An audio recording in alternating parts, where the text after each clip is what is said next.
we understood about language acquisition, language learning, and also with the help of several English language cards, we practiced pronunciation for class 3rd. Link of the previous session you can find in our YouTube description box. Today we will talk about identify and describe the characters for class 2nd. I welcome you, Professor Nikalji. Thank you. Good morning. Good morning to all. Professor Nikalji, we have received several questions through our email. So I'll be asked, first of all, I'll take up one question which has been commonly asked by several viewers. Okay. Name of which I'll take Mr. Ramesh, Prabha, Ridhima, Vikram, Lobo, and Piyush. They have asked, we have several characters in stories and in literature, etc. So what type of characters you are going to talk about? All right. Good morning once again. It's very interesting to begin with a question instead of a general introduction to the stories. But yes, it's a welcome question. It means that at least people are looking at the session and the title and trying to understand what could be and try to guess what could be the theme of this session. So, the question was whether the characters will be from stories or from literature. Is that right, Shilpa? Yes. Okay. So, I think that let me just say that India has a very rich tradition of oral literature. Earlier, what was oral was not considered literature, only formal literature, like epic, drama, poetry, this was considered literature. Folk narratives and small fables and stories, they were not considered literature. In fact, children's literature started getting prominence only maybe 2 centuries ago, and in India children's literature emerged only about 120 or 150 years in a published manner. Of course, we have had stories from the Panchatantra and Hitopadesha and all these. Well, the question is about the characters. So, you would agree with me that we cannot cover all the characters of all the stories in just half an hour session. We will be just looking at one, it's not even a story, it's a situation and a narrative based on that situation. It's a video titled The Birthday Party.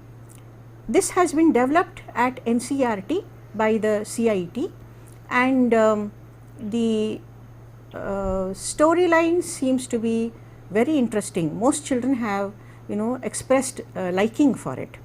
We will be looking at this story. Of course, in NROER there are plenty of other stories for you to choose from. In your own regional literature at home, where you have parents and grandparents who have listened to stories in their childhood, these also must be given their due place in the sun. And I think that stories, from stories literature grew, from folk narratives formal literature grew, from orality we moved into script, print and electronic media.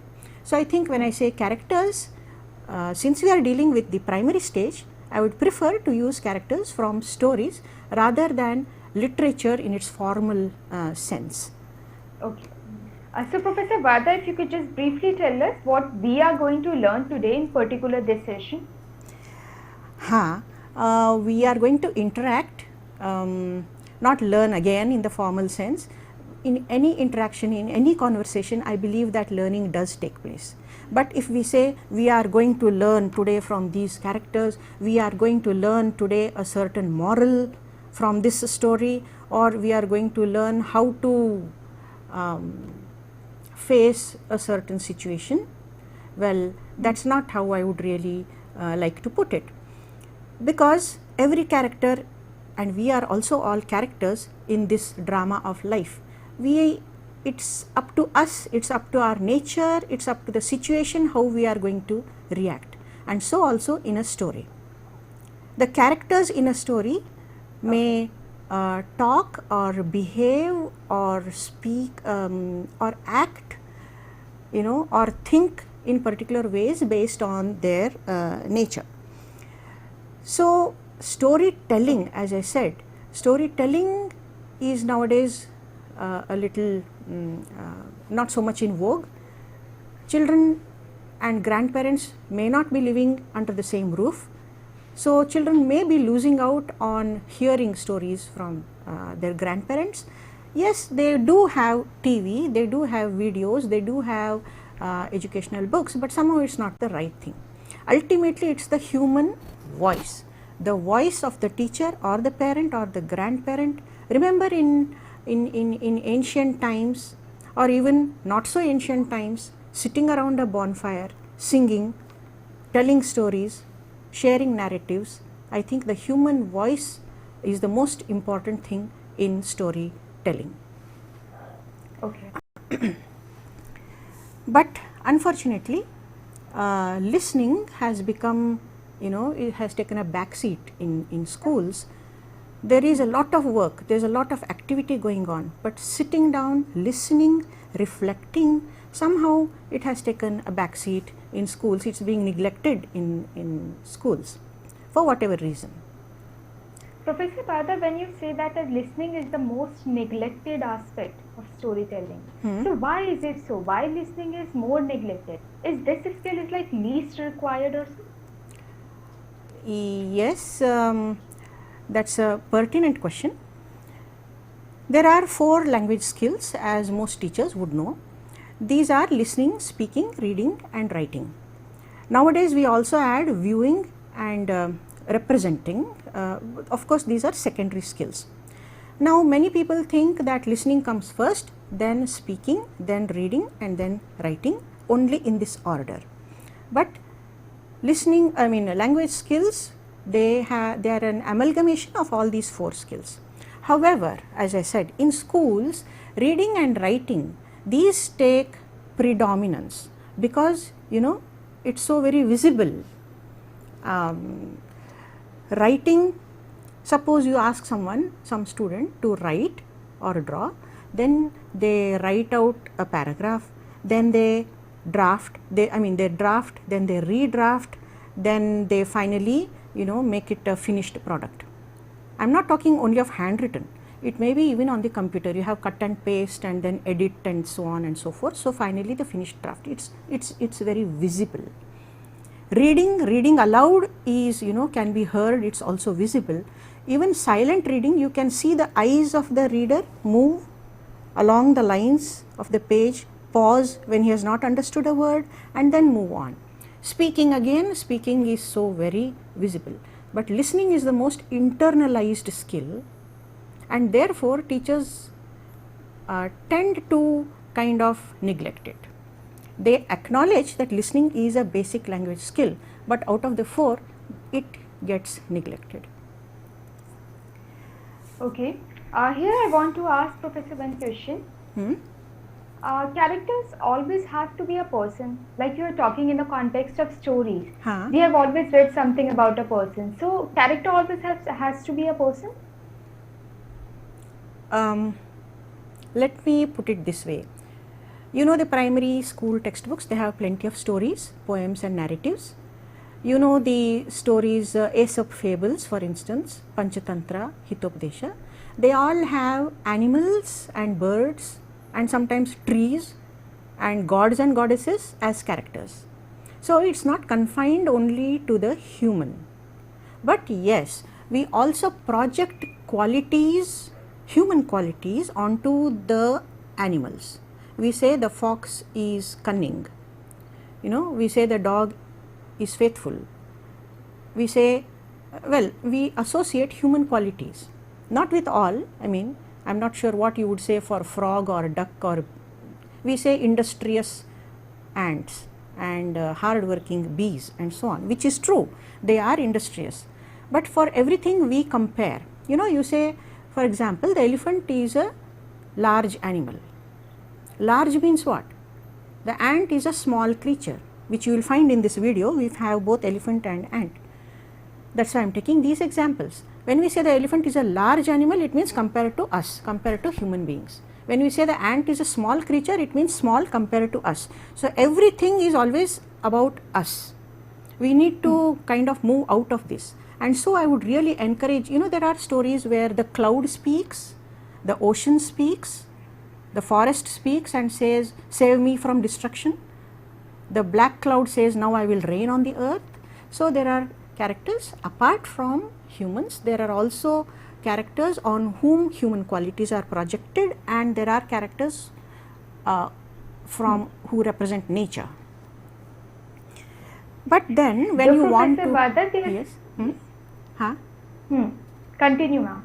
Oh, I was saying that actually when you want to find out if somebody, if the student has listened or not, naturally you would be asking a few questions to find out, because as I said, listening is an internalized skill. Professor Varada, you said that the listening could be followed by a few questions. Yes. So I'll ask one question here is that a story leads to some kind of language learning. It is always being attached. So during lockdown, students are isolated, parents are with them. So how best they can learn language? Yes, once the classroom is out of the picture, as it is, there is no school infrastructure, there is no classroom, there are no rows of students with upturned faces towards the teacher. These are, as you said, confined to their homes. The teacher is also confined to her home. So then there are two ways in which language learning, in fact all learning, can take place. One is through the written word. Through reading, children will be able to pick up language with, of course, a little facilitation. And when I say reading, I mean picture reading, reading of sentences and paragraphs, reading of diagrams, reading of graphs, and all encompassing reading. So also with listening, they would be listening to maybe the mother describing how to make khichdi or something. They would be listening to a process, from raw rice to cooked khichdi, what is the process, what are the steps being taken towards the final dish, final product. And they would also be listening to the news, of course they would be, and they would be listening to people talking about the news also, and so on and so forth. So listening, here what we are going to do is we are going to listen to a video, and I say listen, of course viewing is there, the viewing is going to facilitate the listening. It may be that the video uses words which may not be familiar to the children, that does not matter. If the level is slightly higher than their vocabulary level, again that does not matter. What is required is a kind of a general understanding of the video. And here I must put a note of caution that the teacher should advise the parents who are going to use the video that they should not stop the video or pause the video in between and start asking questions. They should ask questions, yes, but only after the whole narrative is over. So shall we look at the video then? Okay. Just a minute. We'll be looking at the video? Yes, sure. Yeah.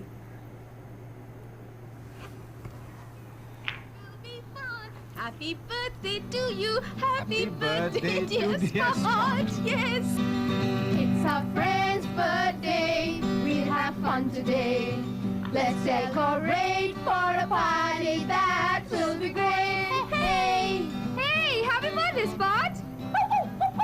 Oh, come on, let's celebrate. We have a cake too, let's eat the cake too. It's our friend's birthday, we'll have fun today. Let's decorate for a party that will be great.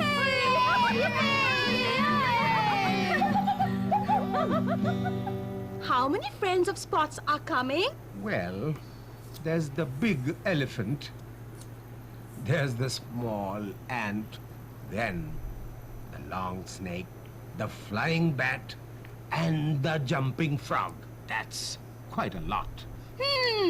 1 big elephant, 2 small ant, 3 long snake, 4 flying bat, Right. and 5. The jumping frog. Oh, how nice! It'll be fun to meet them.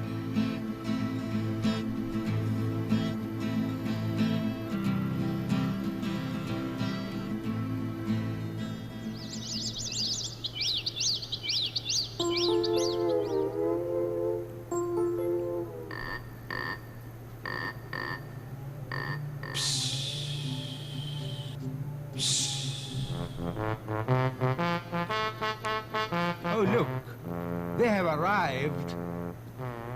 Come in, please. Come in. Spot has been waiting for you. Meet my friend, Mr. Doolittle.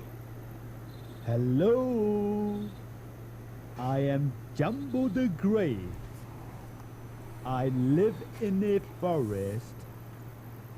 Though I don't ever run, I am never late. Welcome to the party, Jumbo-ji. Please come in, if you can. He's trying. He's trying. I'm sure he'll come in. Yes, yes, yes. Oh! See, our door is big.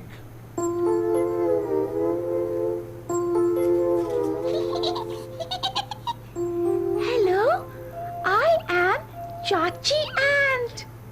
I've got 3 pairs of legs. I may look small, but I can easily climb a wall.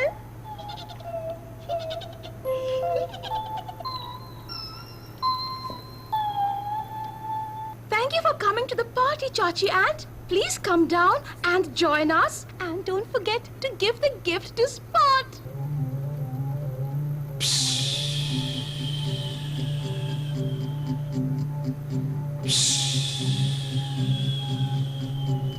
Hello, I am Babanag. I've got a pair of eyes. I've got no legs, but I can move really fast. See?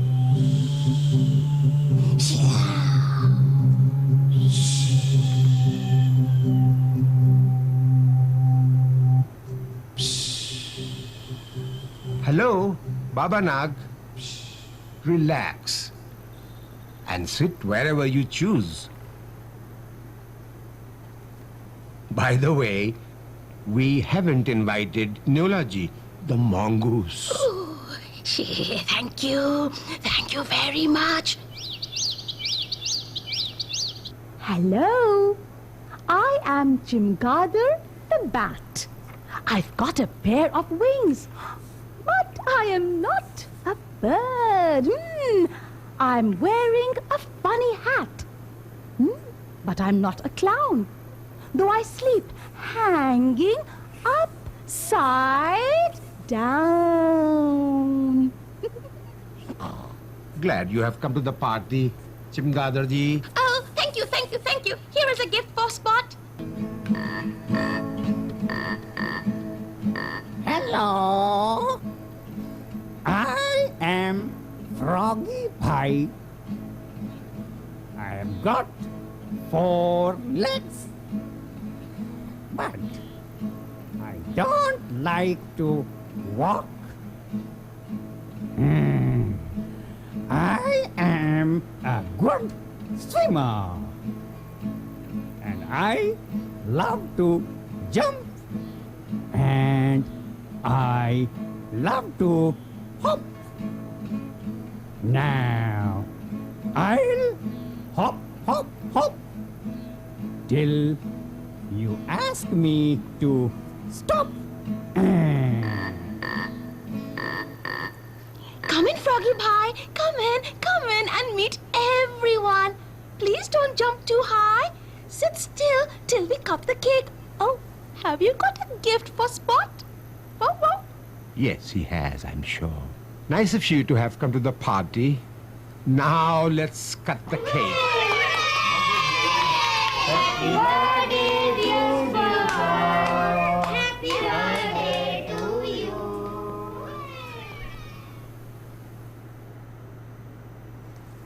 Yes. So that was, as you could see, a birthday party in progress, and there were many animals who had been invited for this particular birthday. So you could begin by asking, about, don't begin with the conventional questions like whose birthday was it, name the animals in the video and so on. That would make it a little boring. Further, you can introduce questions. Some of the questions of course would be related to the video. There can also be questions just leading the child to talk and encourage conversation interaction using English, though if the child uses few words which are non-English, there is no need to correct the child immediately. Let the child finish whatever he or she is communicating, and then an English word can be provided. For example, you can ask, when can you describe your own birthday party, or when did any friend or a family member, did they recently have a birthday, and then they may talk about that. Is a party the only way to celebrate a birthday?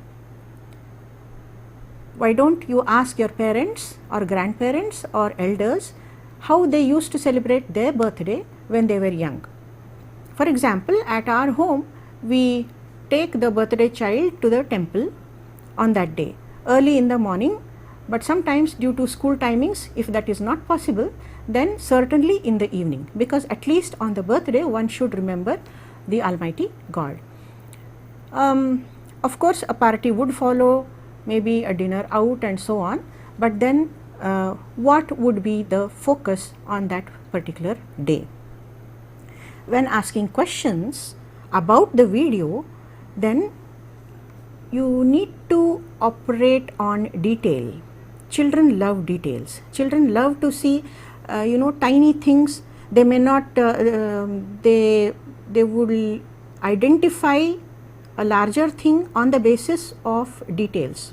For instance, just to give an example, I remember that some years ago when there was a large party at a hotel, and many of us friends had gone there, and then when we came out, we couldn't remember where the car was parked. But a little child led the way and showed that this is the place and this is the particular car.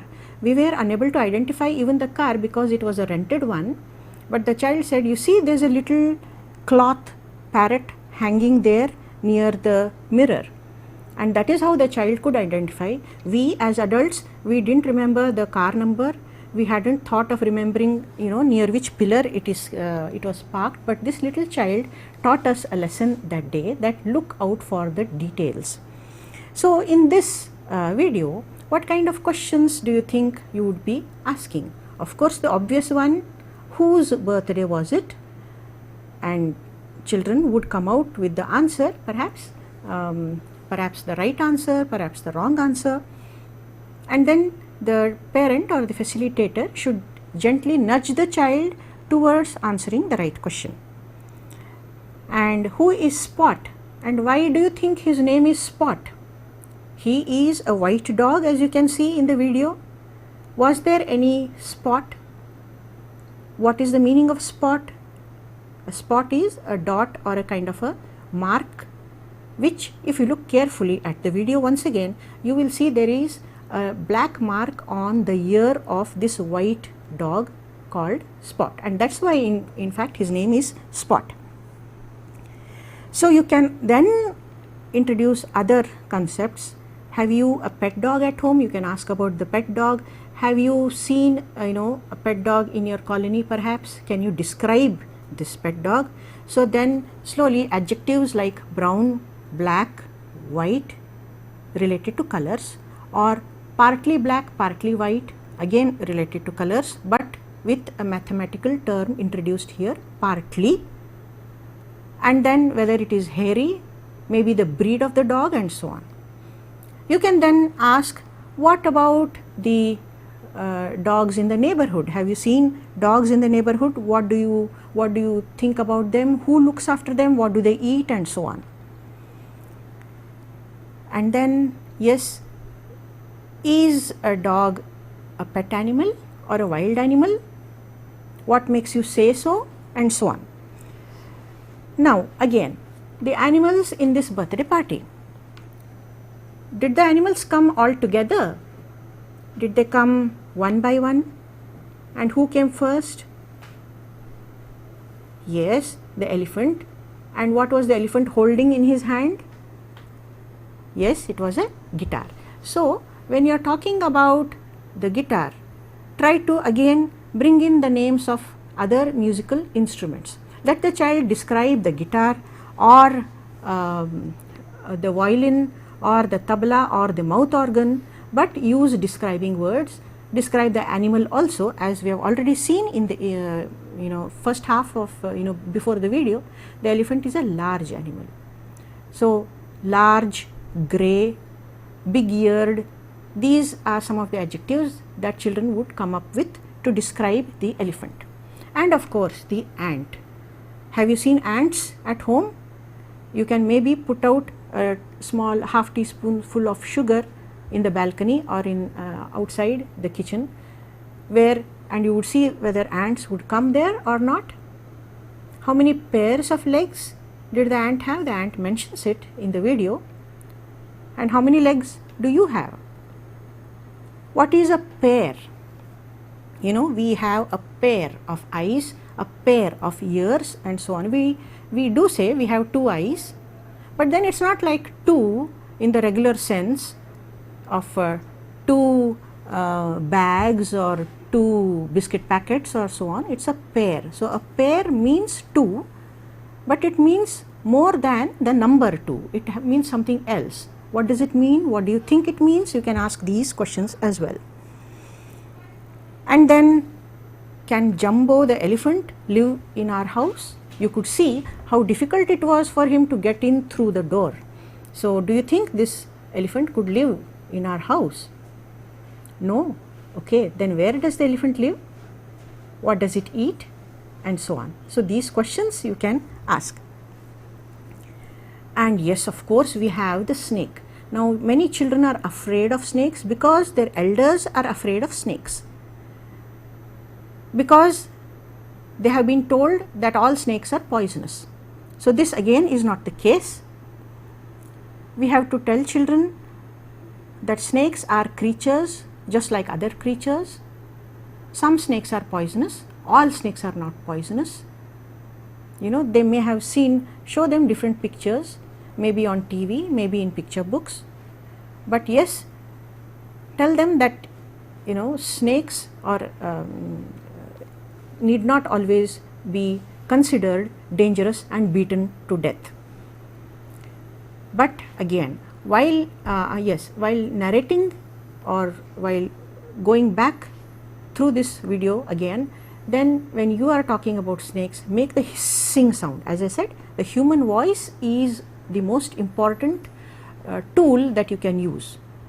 The electricity may fail, the video may not be shown, but the human voice never fails. Continue asking about snakes. You can have a whole lot of questions. Do snakes have legs? The ant has legs, the elephant has legs. Do snakes have legs? And if not, how do they move?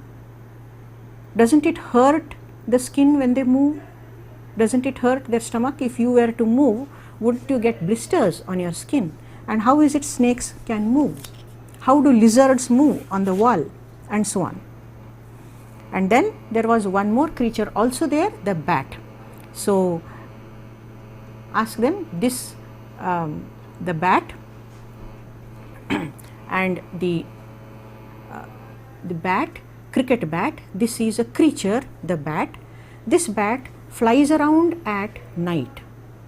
Again, this is not a dangerous creature. It sleeps at daytime, it wakes at night. Its time pattern is different. So these are some of the questions that can be asked after the video. Of course, the advantages is that listening is just like reading. When reading, if you don't understand something, you go back to the previous sentence or maybe the previous paragraph to see the connectivity. In listening to this video also, you can go back to a frame or replay the video. In fact, children should be encouraged to complete the task, and of course parents should applaud the child. Encourage the child by clapping. One, because the child will have gone back and tried to look at words, unfamiliar words, and tried to guess the meaning in context, but mainly because the child will have completed this learning listening task all by himself or all by herself. Thank you so much.